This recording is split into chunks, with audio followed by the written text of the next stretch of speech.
हमारे जर्नलों जजों को ये ख्याल क्यों नहीं आता जो 50-50 लाख सैलरियाँ लेते हैं, जो बिज़नेस बनाते हैं, जो इंटरनेशनल मुआहदे करके अंडर टेबल अपना कमीशन लेते हैं, उन्हें क्यों नहीं आ रहा कि मेरे गरीब का बच्चा रुल रहा है, कभी फूल बेच के तो कभी मांग के? उन्हें क्यों नहीं ख्याल आ रहा? जो इंडिया की इकॉनमी बढ़ी है, इंडिया में एस्टैब्लिशमेंट पावरफुल नहीं है, इंडिया में कंटोनमेंट एरिया नहीं है, इंडिया में शहरों में छावनियाँ नहीं है, इंडिया की फ़ौज ज़मीनों पे कब्जे नहीं करती, इंडिया की फ़ौज बिज़नेस नहीं करती, इंडिया की फ़ौज को ना पेट्रोल सस्ता फ्री मिलता है ना पानी फ्री मिलता है।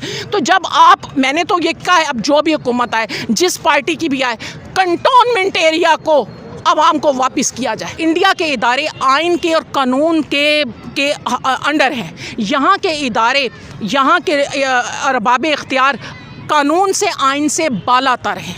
आपने कभी देखा है सिर्फ जम्मू कश्मीर में वहाँ फ़ौजियों की गाड़ियाँ घूमती हैं और कहीं नजर नहीं आता? दिल्ली में चले जाएं, आप बम्बे में चले जाएं, बाज़ारों में जाएं, कोई आपको नज़र नहीं। नमस्कार दोस्तों, मेरा नाम अनुज धीमान और आप देख रहे हैं नेशन ब्रू। आपने देखा होगा कि पाकिस्तान के लोग कहते हैं कि इनकी आर्मी नंबर 1 है। इसके अलावा अपनी आर्मी की बहुत ज़्यादा तारीफें करते हैं। आज हम आपको एक ऐसा वीडियो दिखाते हैं जिसमें पाकिस्तानी महिला हैं, वो कह रही हैं कि भारत की आर्मी हमारी आर्मी से लाख गुना अच्छी है, हमारी आर्मी तो हमारे ऊपर ही जुल्म करती है। तो पहले हम लोग वीडियो देखते हैं। वीडियो है कंपैरिजन टीवी का, फिर हम बात करेंगे इस वीडियो के अंदर जो बातें की गई हैं उसके बारे में। पाकिस्तानियों को फ्राई करने का आता है।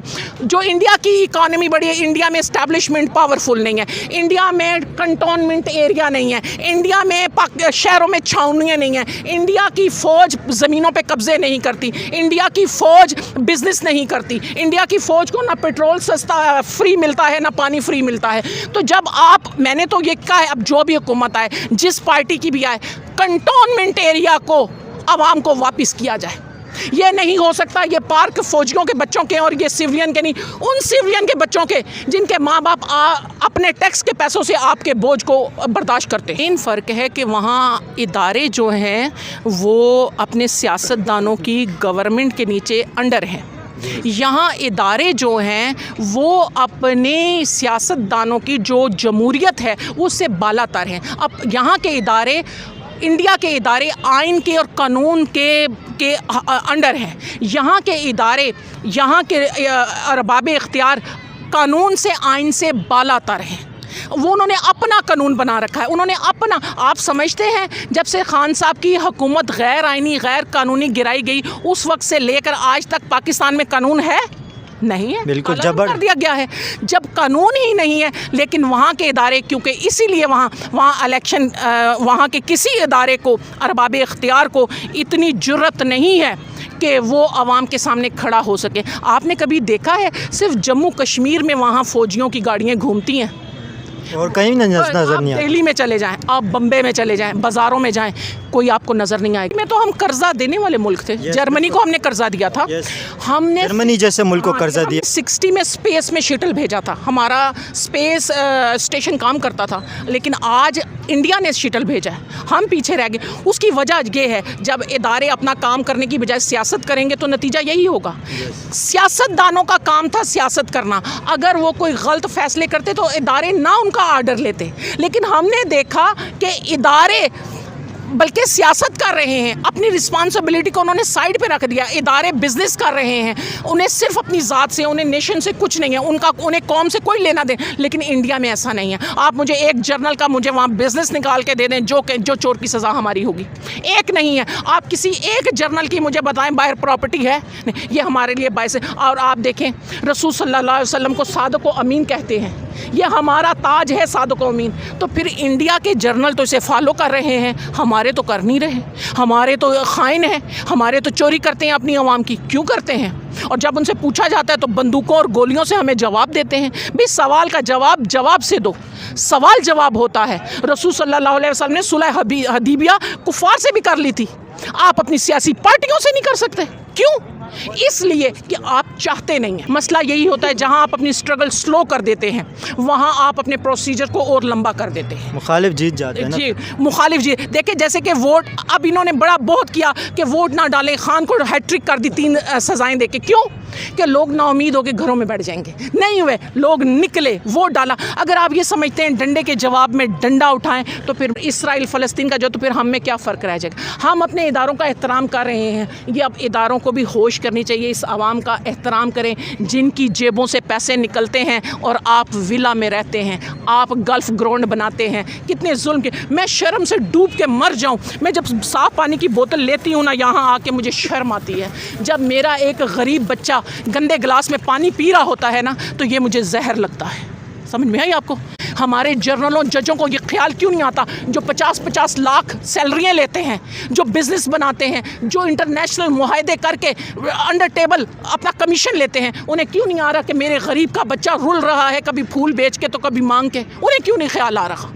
तो बात सोच की है। हमेशा सोच से मुल्क बनते हैं, हमेशा कौमें सोच से बेटा बनती हैं, नज़रिए से बनती हैं। एक नज़रिए ने ये पाकिस्तान बनाया था। लेकिन एक बात आप लोगों को कह दूं सबको, हम पे अल्लाह का कहर अजाब नाजिल हो रहा है, क्योंकि हमने कहा पाकिस्तान का मतलब क्या, ला इलाहा इल्लल्लाह, और हमारा निज़ाम कुफ्र का है। हमारे अरबाबे इख्तियार काफिरों को फॉलो करते हैं, हमारे अरबाबे इख्तियार उनको अपना वली मानते हैं, जबकि कुरान कहता है सूरह निसा कि यहूद और नसारा तुम्हारे सरपरस्त नहीं हैं। अगर तुमने उन्हें अपना सरपरस्त माना तो तुम ज़ालिमीन में दाखिल हो जाओगे, तुम पे दोज़ख वाजिब हो जाएगी। मुझे इदारों से भी ये दो इदारे जैसे कि जुडिशरी और हमारी इस्टेब्लिशमेंट, एक्चुअली उन्हें अपने इक़्तिदार का पड़ा हुआ है जो उनके पाँव से नीचे से निकल रहा है। मेरा ख्याल था अगर इंसानियत होती ना, खुश होते कि हमारी कौम बाशऊर हो गई है। लेकिन वो जंग लड़ रहे हैं अपने इक़्तिदार की, ना तो वो जंग लड़ रहे हैं मुल्क की, ना आवाम की, लेकिन आवाम जंग लड़ रही है अपने लोगों की, अपने वोट की ताकत से।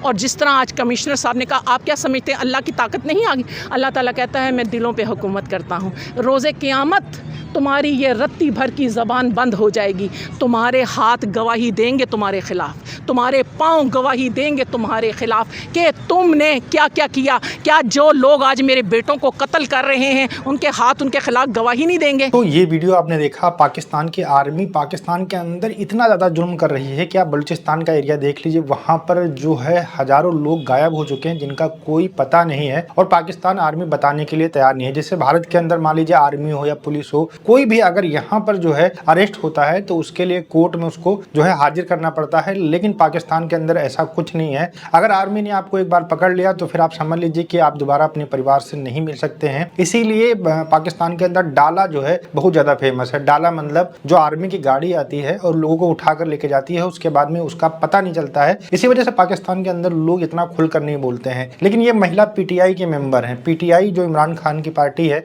और वो हमेशा जो है आर्मी के खिलाफ बात करती रहती है, क्योंकि उसका रीजन ये है कि आर्मी की वजह से ही इमरान खान जेल के अंदर है, आर्मी की वजह से ही इमरान खान को बाहर किया गया। हालांकि आर्मी ही उनको लेके आई थी, लेकिन जब आर्मी को उनका काम पसंद नहीं आया तो आज जो है उनको जेल के अंदर बंद कर दिया गया है। और ये बात बिल्कुल सही है कि जो सेना होती है उसका काम बॉर्डर पे होता है, देश की रक्षा करने के लिए, कि कोई आ ना पाए, कोई हमारे ऊपर अटैक ना कर पाए। और जो समाज होता है उसकी सुरक्षा के लिए पुलिस रखी जाती है, और जो गवर्नमेंट होती है वो अपना वहां पर शासन चलाती है, डिसीजन लेती है किस तरीके से देश को चलाना है। लेकिन पाकिस्तान के अंदर बिल्कुल उल्टा होता है, वहां पर आर्मी ही सब कुछ करती है। जैसा कि ये महिला बता रही थी कि जो एक कंटेनमेंट एरिया है वहां पर नॉर्मल पब्लिक जा ही नहीं सकती है, और बाकायदा जो आर्मी वाले होते हैं उनके लिए अलग से पार्क बनाए जाते हैं, और वहां पर जो नॉर्मल बच्चे हैं खेलने के लिए भी नहीं जा सकते हैं। तो ऐसी बहुत सारी चीजें हैं जिसको लेकर ये लोग इतना परेशान है। और खासकर जब वो देखते हैं कि भारत और पाकिस्तान का कंपेरिजन करते हैं तो उनको ये समझ में आता है कि भैया भारत के अंदर जो फोर्स है वो आराम से अपना काम करती है, कभी भी वो पॉलिटिकल या गवर्नमेंट के काम में जो है दखल अंदाजी नहीं करती। लेकिन पाकिस्तान के अंदर क्या होता है कि सिर पर जो है वो बैठे रहते हैं, जैसे ही आप उनका कहना नहीं मानेंगे आपके ऊपर डंडे चलना शुरू हो जाते हैं। ओवरऑल हमारी जो फौज है उसका हमें धन्यवाद जो है देना चाहिए कि वो इतना अच्छा काम कर रहे हैं, और बहुत ही अच्छे तरीके से काम कर रहे हैं, जिसकी वजह से आज हम भारतीय तरक्की कर रहे हैं, हमारा सिर फख्र से ऊपर है। और पाकिस्तान के लोग अपनी ही आर्मी को कहीं ना कहीं गालियां दे रहे हैं। यही लोग हैं जो कहते हैं कि हमारी आर्मी दुनिया की नंबर 1 है, लेकिन जब फैक्ट एंड फिगर के ऊपर बात की जाती है तो ये हकीकत निकल कर आती है। वीडियो कैसा लगा हमें कमेंट सेक्शन में जरूर बताइएगा। मिलते हैं नए वीडियो के साथ। नमस्कार, धन्यवाद, जय हिंद, जय भारत।